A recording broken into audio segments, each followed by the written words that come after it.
at the time, comes out and says, I don't think she was doing it on purpose. The coach says that. Go all the way to the front. This is how she plays. Look, damn, girl. She's obviously very sweet. She doesn't at all have any negative intent at all. She doesn't hit hard, and she plays very clean basketball. White privilege. And watch what she does to the eyes. You see? Ooh, wow. The play in the last game, I didn't see the play in real time. That's her in the back. You sure about that? You sure about that? Went straight to a press conference. So you can pause it right there. And that's her right there. That's her in the back, and that's the foul. Here comes kindness. I stand by them. I will always stand by them. Amen. Everybody else can go to hell. Oh, wait a minute. Kindness. Wait a minute. So you know what? We need kindness. Grace. They go high, you go. Grace. Sounds like a wholesome Christian. And goes, hey, by the way, go to hell, and then you leave. Walking, talking contradiction. Everybody else is trying to divide our locker room. No. Not having your players back will do quite the adequate job at doing that. Patrick Bet-David just put a giant question mark over the Stephanie White and DJ Carrington controversy. And this time, the footage may be impossible to ignore. After Carrington's hard foul on Sophie Cunningham, White initially defended her former player, saying she didn't believe the contact was intentional. But days later, White offered a very different explanation, claiming she hadn't actually seen the play unfold in real time. That change instantly raised eyebrows, because if the sideline footage tells a different story, then this isn't simply about one controversial foul anymore. It's about trust, leadership, and whether Stephanie White handled the situation fairly. And Patrick Bet-David had plenty to say. The controversy began with a moment that lasted only a few seconds, but quickly became one of the biggest talking points surrounding the Indiana Fever. After the Djonai Carrington clothesline from hell incident the other day, in which she came out and said, oh, Djonai's she's not a dirty player. She just plays real hard. Blah, blah, blah, blah, blah. I mean, look, she turns into the Charlie Brown teacher pretty quickly with a lot of people. At least with me, she does. The moment I realize she's going to do it again and not back her own player, yeah, I'm out. I got to tell you, one of the most obvious traits of a terrible leader, not taking any responsibility. During a heated matchup, Sophie Cunningham went up for a play near the basket while DJ Carrington challenged the possession. What happened next immediately changed the mood inside the arena. Carrington's arm made heavy contact around Cunningham's upper body and neck area, sending Cunningham to the floor and forcing officials to take a much closer look at the sequence. The referees ultimately ruled the contact severe enough for a flagrant 2 foul, and Carrington was ejected. But the decision on the court was only the beginning. The bigger controversy started when Stephanie White was asked about the incident. She has to be fired immediately. Indiana Fever head coach Stephanie White walked past her own player Sophie Cunningham to check on Djonai Carrington after the hard foul.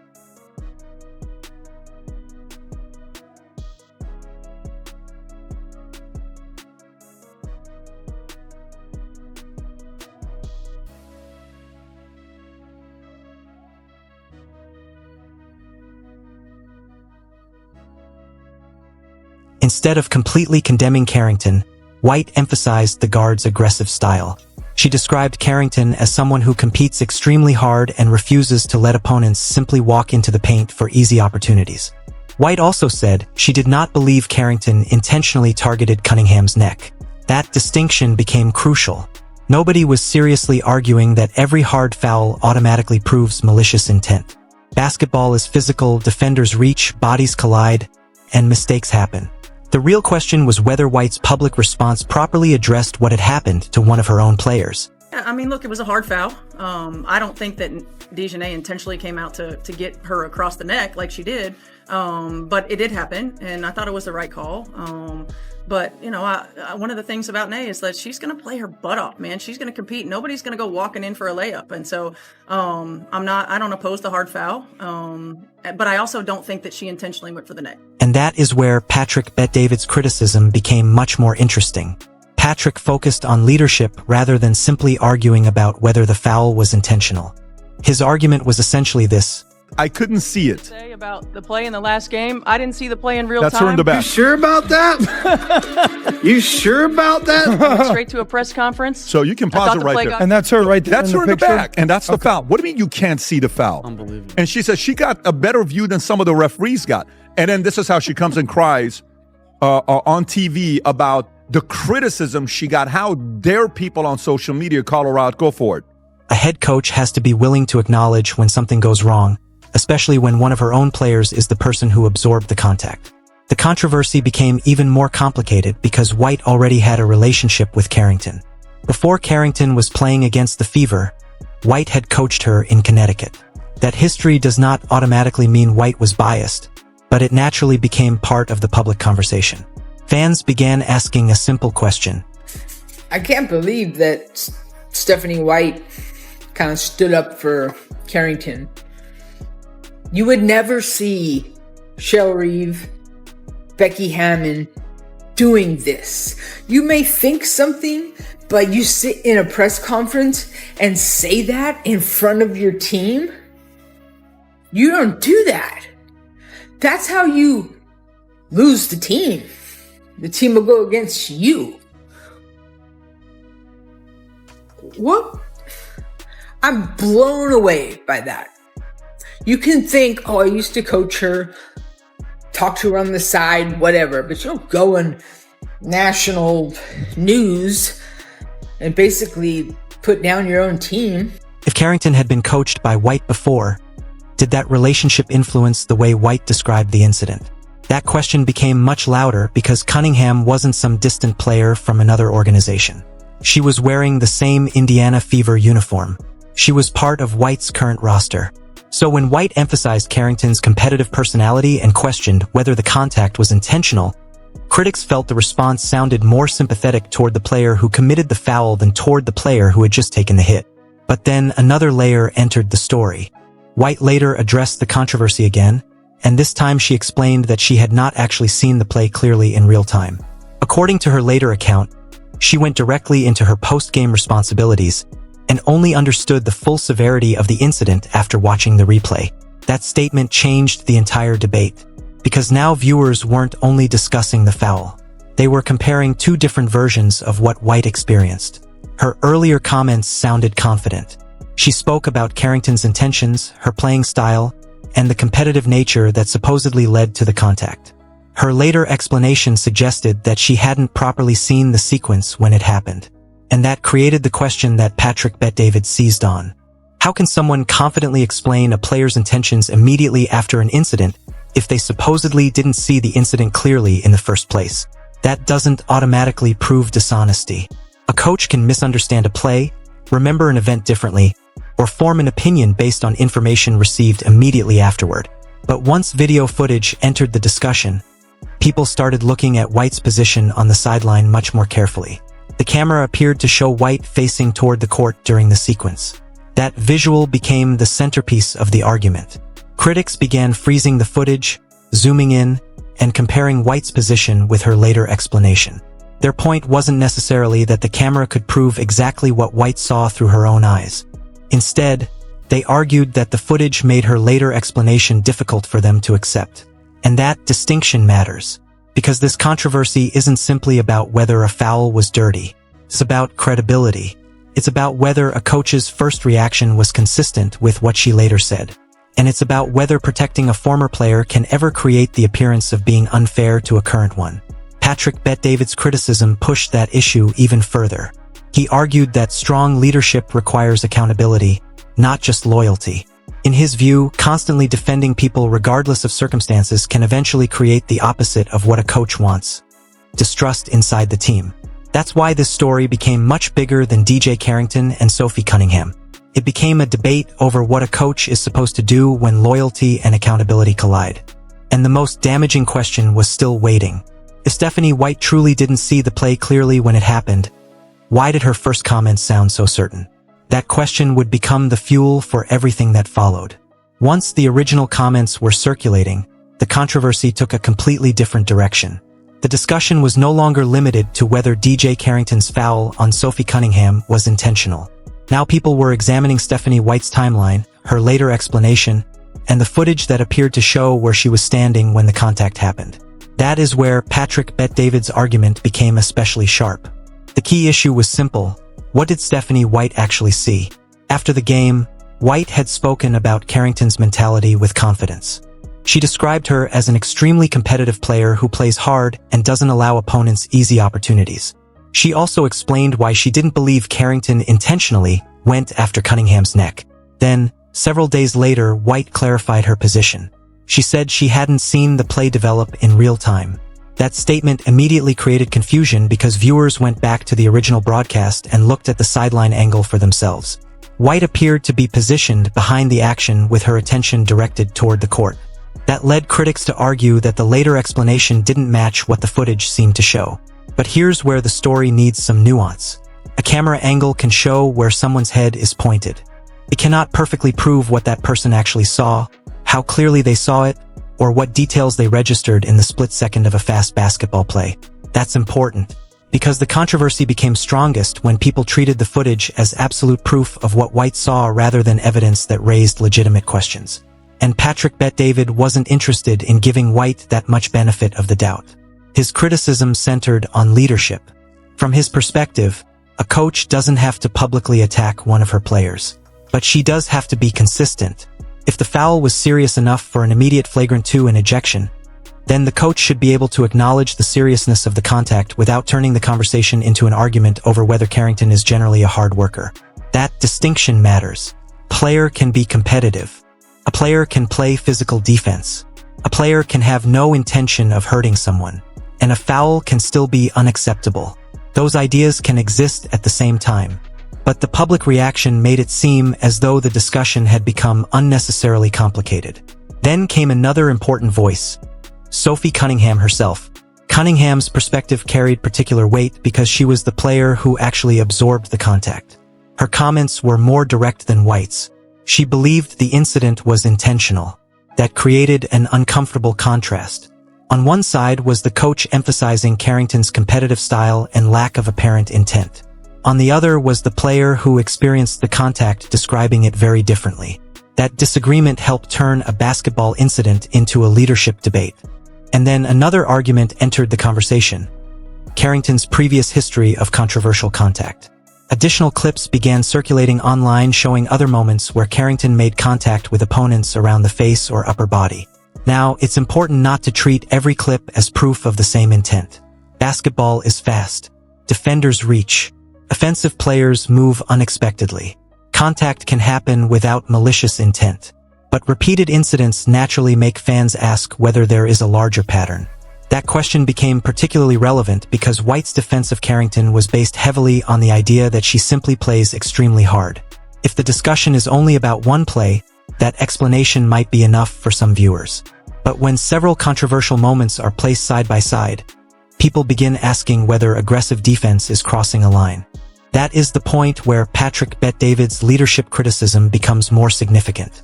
He wasn't simply asking whether Carrington should be punished. He was asking what happens when a coach consistently refuses to hold players accountable. A strong coach isn't supposed to abandon her players. But standing behind a player doesn't necessarily mean defending every decision that player makes. Sometimes supporting a player means telling them the truth. Sometimes the strongest form of loyalty is accountability. And that is exactly where critics believed White's response fell short. The situation became even more heated when White later spoke emotionally about the criticism.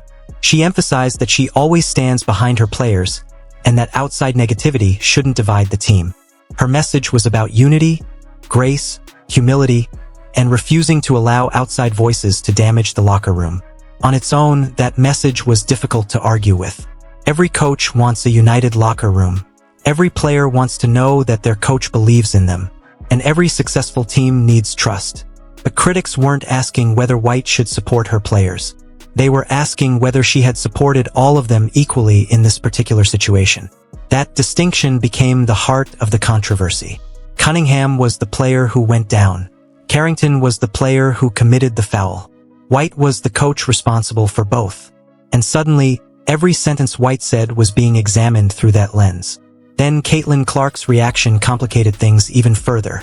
Rather than allowing the controversy to completely turn into a rebellion against White, Clark publicly supported her coach and emphasized that the team remained united. That was significant, because it suggested the locker room wasn't necessarily experiencing the dramatic internal collapse that outside critics were predicting. The players themselves were sending a different message. They were saying the team was together. They were saying White cared about them. They were saying outside noise shouldn't define their locker room. And that created a fascinating contradiction. Outside commentators were talking about failed leadership.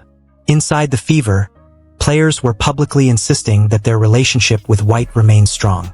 So who was right? The answer may not be as simple as either side wants it to be. White can genuinely care about Cunningham while also believing Carrington didn't intend to injure her. She can have a previous relationship with Carrington without automatically being biased. And she can make a poor choice of words without deliberately lying. At the same time, fans are completely justified in questioning why her explanation appeared to change. That's why this controversy refused to disappear. The biggest issue wasn't actually the original foul anymore. It was the gap between what people thought White saw, what White initially said, and what she later claimed. And once Patrick Bet-David put that contradiction under the microscope, the conversation moved from the basketball court straight into the question of leadership. But there was still one major piece missing. If White's critics were right that this wasn't simply about one unfortunate play, what would happen if Carrington became involved in another controversial incident almost immediately afterward? That was the development that threatened to make the entire controversy even bigger. The story could have ended with one controversial foul, one post-game explanation, and a few days of online debate. But it didn't. As more footage involving Djonai Carrington began circulating, the conversation shifted again. Fans were no longer asking only whether the Cunningham incident was intentional. They were asking whether Carrington's aggressive defensive style was becoming a recurring problem, and whether coaches and league officials were doing enough to address it. That distinction is extremely important. A physical defender isn't automatically a dirty player. A hard foul isn't automatically malicious. And a controversial sequence shouldn't be used to define an athlete's entire career. But when similar moments continue generating attention, people naturally start looking for a pattern. One of the clips that circulated afterward involved Carrington making contact around an opponent's face while reaching for the basketball. Another sequence showed additional upper body contact during a competitive possession. Once those clips started appearing next to the Cunningham incident, the internet did what it always does. It connected the dots. Some viewers argued that Carrington's style was simply physical basketball. Others believed the repeated contact deserved greater scrutiny. And somewhere in the middle was Steph White, because every new clip brought the original controversy back. People remembered White's first explanation. They remembered her later statement that she hadn't seen the original play clearly in real time. And they remembered the sideline footage that had become central to the argument. Suddenly, White couldn't discuss Carrington without reopening the entire debate. That's why Patrick Bet-David's leadership criticism became so powerful. The bigger question wasn't, is Djonai Carrington a dirty player? There isn't enough information from isolated clips to make a definitive judgment about someone's intentions. The better question was, how should a coach respond when one of her players commits a controversial foul? And the answer should be accountability combined with support. A coach can say, I believe in this player, but that contact was unacceptable. Those two positions don't contradict each other. In fact, that's often what leadership looks like. You don't throw your player under the bus, but you also don't pretend something didn't happen. That is where many critics felt Steph White's comments created a problem. They weren't necessarily angry that she defended Carrington. They were angry about the way she defended her.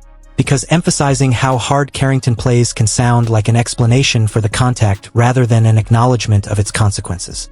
And when the player on the receiving end is part of your own roster, that creates an uncomfortable image. Imagine being Sophie Cunningham in that moment. You take a serious hit. You go to the floor. The officials eject the opposing player. And then your own head coach is publicly explaining why the opposing player probably didn't mean it. Even if White's intentions were completely innocent, it's easy to understand why outsiders would question how that message looks. But then the story took another unexpected turn. The Fever players themselves pushed back against the idea that their locker room had been fractured. Caitlin Clark supported White. Other players emphasized that the team remained together. And White herself repeatedly talked about unity, love, grace, and protecting the locker room from outside negativity. That matters because there is a difference between public controversy and actual locker room dysfunction. The internet can make a situation look like an organization is collapsing when the people inside the organization don't see it that way at all. So perhaps the biggest lesson from this entire situation isn't that Stephanie White is secretly against one of her own players. There simply isn't enough evidence to make that claim. Instead, the controversy demonstrates how quickly a coach's words can become magnified when they involve two players with very different roles in the same incident. One player committed the foul, another player absorbed it, and the coach had to speak about both. Every sentence therefore carried extra weight. Then comes Patrick Bet-David. His criticism represents the opposite philosophy. He believes leadership requires people in charge to accept responsibility and make difficult calls, even when those decisions involve players they personally like. That's a powerful argument. But there's another side worth considering. A coach's job isn't to satisfy social media. A coach's job is to manage the team. White may have believed that publicly attacking Carrington would accomplish nothing. She may have believed Carrington didn't intentionally target Cunningham. She may have wanted to protect her team's focus. And she may genuinely have believed that the outside reaction was becoming more divisive than the original incident deserved. Those are all plausible explanations. And they don't necessarily require a conspiracy. That's why the strongest criticism isn't Stephanie White secretly chose Carrington over Cunningham. The stronger criticism is Stephanie White's public explanations created an appearance of inconsistency, and that appearance damaged trust. That's a much harder argument to dismiss, because leadership isn't judged only by intentions. It's also judged by how decisions are perceived. And once fans saw the original comments, the later clarification, the sideline footage, and the additional Carrington clips, the controversy became almost impossible to contain. Every new replay became another piece of evidence for one side or the other. Every statement created another headline. Every attempt to calm the situation became another opportunity for critics to question the explanation. That's the trap White found herself in. The more she defended her position, the more people wanted to know exactly what she saw. The more she talked about unity, the more critics asked whether accountability had been sacrificed for unity.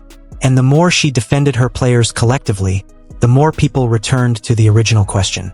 Did Sophie Cunningham feel equally defended when she was the one lying on the court? That question may never receive the dramatic answer the internet wants, because only Stephanie White knows exactly what she saw, what she believed, and what she intended when she spoke after the game. But one thing is clear. This controversy has exposed a fundamental tension in sports leadership. Players need coaches who believe in them, but they also need coaches willing to tell them when they've crossed a line. Those responsibilities aren't opposites. They are supposed to work together. And that's ultimately why Patrick Bet-David's criticism has resonated with so many viewers. The argument isn't simply about DJ Carrington. It isn't even entirely about Sophie Cunningham. It's about what fans expect from a head coach when the cameras are on, emotions are high, and one difficult decision can change the perception of an entire team. Stephanie White has made it clear that she believes in her players. Her supporters believe that loyalty is exactly what a coach should provide. Her critics believe loyalty without accountability can become a weakness. And somewhere between those two positions is the real story. Maybe White genuinely didn't see the play as clearly as viewers believe. Maybe her first comments were simply an attempt to explain Carrington's intentions. Maybe her later clarification was misunderstood. Or maybe the entire situation exposed a communication mistake that should have been handled differently from the beginning. Whatever the answer is, one thing remains certain. The foul may have lasted only seconds, but the questions it created aren't going away nearly as quickly. Because when a coach's first explanation and later explanation appear to tell two different stories, people will keep asking which version they should believe. And that is exactly why this controversy became much bigger than a single basketball play. So now the biggest question is yours. Was Stephanie White simply trying to protect a player she believed had no intention of causing serious harm? Or did her response cross the line between loyalty and accountability? And what about the footage? Do you think it actually contradicts White's explanation that she didn't clearly see the play in real time? Or is social media reading too much into a few seconds of sideline video? And finally, where do you stand on Patrick Bet-David's criticism? Should a head coach publicly call out a hard foul even when she believes the player didn't mean to hurt anyone? Or is defending your players exactly what a coach is supposed to do? Drop your opinion in the comments because this debate clearly isn't going away. If you enjoyed this breakdown, hit the like button, subscribe to the channel, and turn on notifications so you don't miss the next major WNBA controversy. And send this video to someone who has been following the Stephanie White, Sophie Cunningham, and DJ Carrington debate. We'll see you in the next one.